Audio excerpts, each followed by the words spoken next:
Oh, welcome back. So first task this morning was to finish off all four of those rails. If you remember, I had one completed last night before I called it quits and went to bed.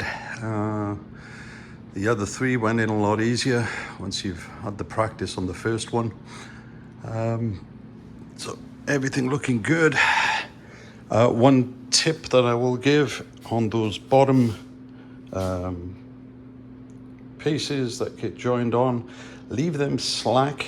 Don't over tighten them until you drop the rod in through the hole on the plate and into the, whatever you call it, the little catchment ring there, because there isn't much wiggle room. Like I said, this is a precision thing. If you make it too tight and you're trying to get in at an angle, it won't drop all the way down. But if you leave it a little bit slack, if you don't completely tighten the two screws on either side there, it will drop in a lot easier. And then once that's in place, do the 6 screws on top and then tighten up the 2 on the bottom, and you're good to go. Right now these are still loose at the top here because there's going to be a top bar that'll go across at some point, and the screws will then come up and lock into that, and that will keep these rods solid.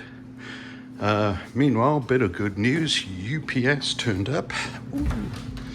Out the door, and box 4 finally showed up.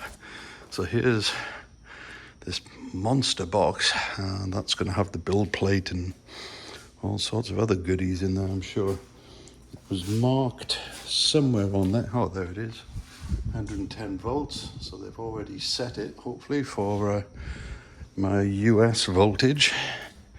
The box looks a bit battered, but they do put lots of good packaging around these, so fingers crossed everything's still good inside. Once I've made some space in here, then I'll drag that in and start unboxing it, but I need to get a lot of this stuff out the way. Right, so that one's out the way, so let's see what's next on the computer.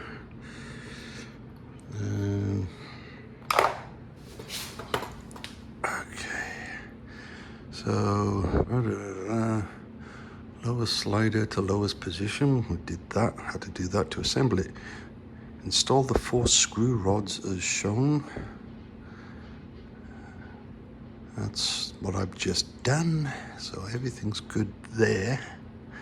So now it's install the Y-axis left and right guide rails. Oh, that's the ones that go onto the top there to start holding things in place. So, yep. Okay, so I'm gonna go to work on the top, and we'll see how we go. Catch you all later.